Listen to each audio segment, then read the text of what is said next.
The shadow war between Israel and Iran, long fought through proxies and covert operations, has finally erupted into direct, declared conflict. For years, the two nations have engaged in a dangerous dance of assassinations, cyber attacks, and sabotage. But now, the gloves are off. The current escalation marks a frightening new chapter, a direct state-on-state confrontation that has pulled the entire Middle East to the brink of a much larger conflagration. The reasons for this shift from shadow to open warfare are complex, rooted in Iran's advancing nuclear ambitions and Israel's determination to prevent what it sees as an existential threat. This isn't just a regional squabble, it's a conflict with global implications, threatening international security and economic stability. The immediate trigger for this war, now in its sixth day, was a series of precise Israeli airstrikes targeting Iran's nuclear infrastructure. Israel claims these strikes were a preemptive necessity to neutralize an imminent threat, citing intelligence that Iran was on the verge of developing a nuclear weapon. They have been remarkably open about their military objectives, stating that their air force is now operating freely within Iranian airspace.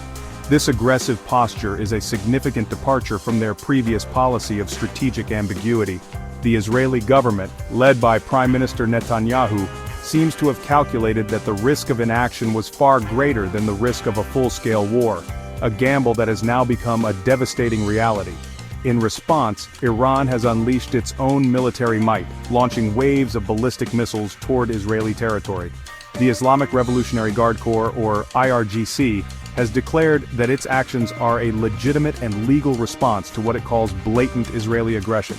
They argue that Israel's attacks on its sovereign soil, particularly on its scientific and nuclear facilities, left them with no choice but to retaliate directly. Iran has framed this conflict as a defensive war, a necessary stand against decades of Israeli hostility. While open to diplomacy, Iranian officials have made it clear they no longer trust the United States as a mediator, especially given the close coordination between Washington and Tel Aviv. This conflict matters to everyone, far beyond the borders of the Middle East. It represents a direct clash between two of the region's most powerful militaries, each with the capacity to inflict enormous damage upon the other. The potential for miscalculation is immense, and any further escalation could draw in global powers, particularly the United States. President Trump has already signaled deep involvement, referring to Israel's war efforts as "we," and hinting at something much bigger than a ceasefire.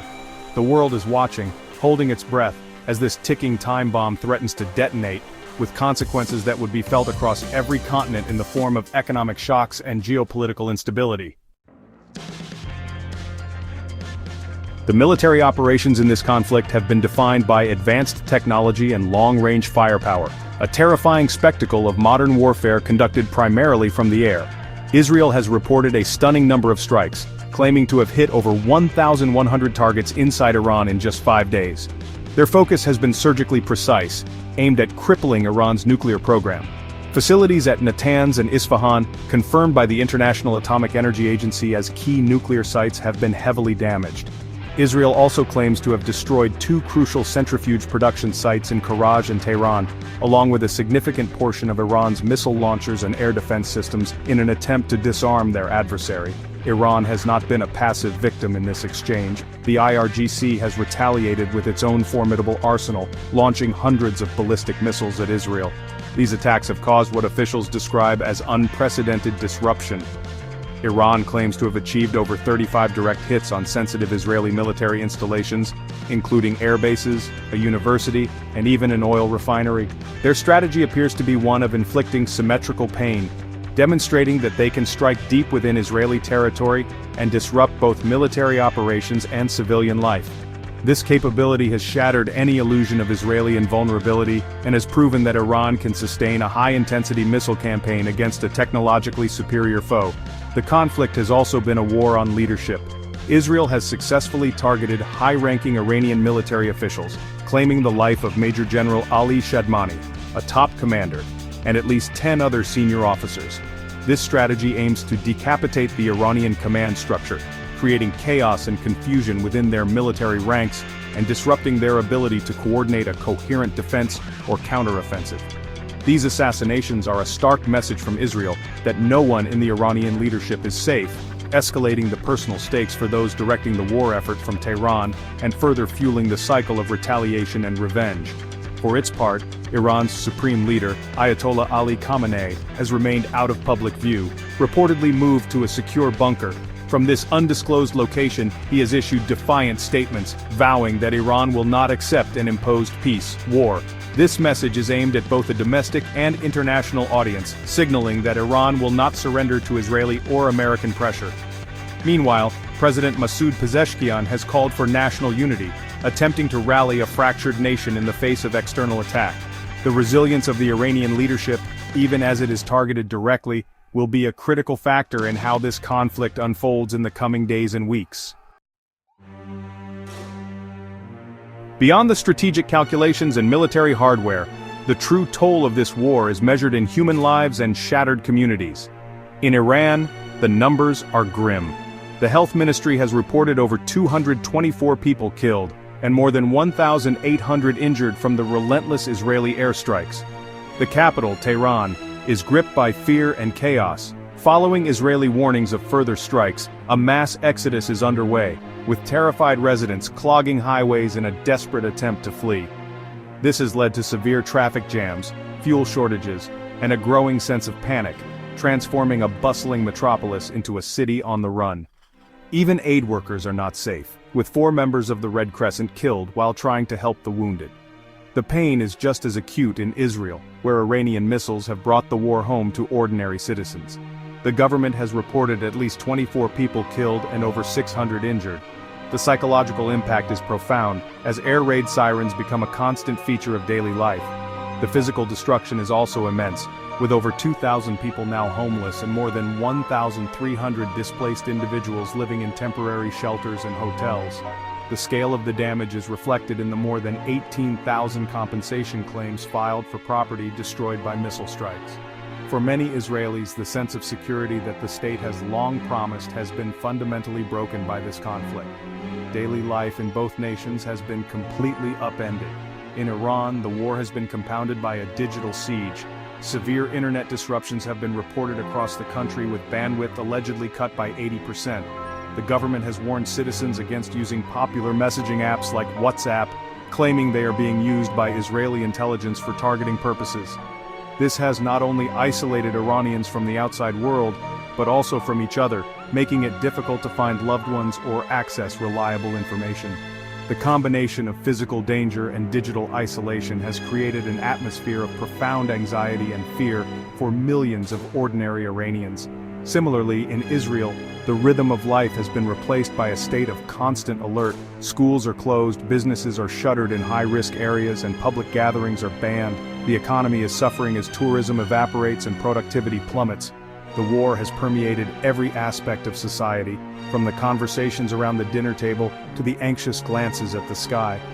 For civilians on both sides, this is not a distant conflict fought by generals and politicians. It is an immediate, terrifying reality that has stolen their peace, destroyed their homes, and taken the lives of their neighbors, friends, and family members.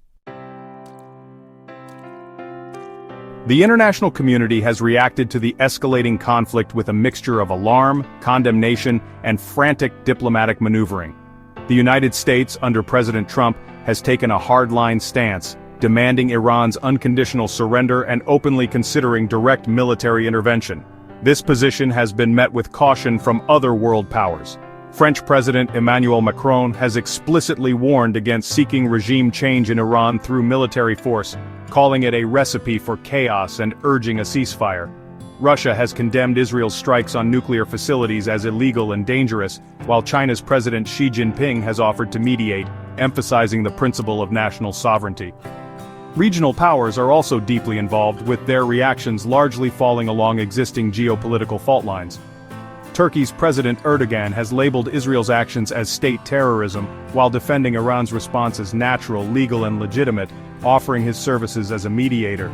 In contrast, key Gulf states like Qatar have called Israel's attack an uncalculated escalation, fearing the conflict could spill over and destabilize the entire region. Meanwhile, the United Kingdom has taken practical steps, withdrawing the family members of its diplomatic staff from Israel, a clear signal of the perceived danger. The world is divided, and this lack of a unified international response only adds to the volatility of the situation. The economic fallout is already being felt globally.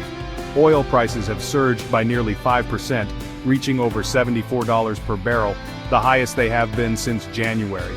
This spike is driven by fears that the conflict could escalate to involve the United States and disrupt the flow of oil through the critical Strait of Hormuz, a vital artery for the world's energy supply. A sustained conflict could trigger a global energy crisis, leading to higher inflation and economic recession. This demonstrates how a regional war can have immediate and tangible consequences for households and businesses thousands of miles away, affecting everything from the price of gasoline to the cost of goods. Looking ahead, the path to peace is fraught with immense difficulty, yet it is more critical than ever. The immediate priority must be a de-escalation of hostilities and the establishment of a durable ceasefire to prevent further loss of life. Diplomacy, however strained, remains the only viable alternative to a catastrophic all-out regional war. If the fighting continues, it could not only lead to the complete collapse of both nations' economies and societies, but also drag in global powers, risking a confrontation with unimaginable consequences. The future of the Middle East and indeed global stability now hinges on whether wisdom and restraint can prevail over the drums of war.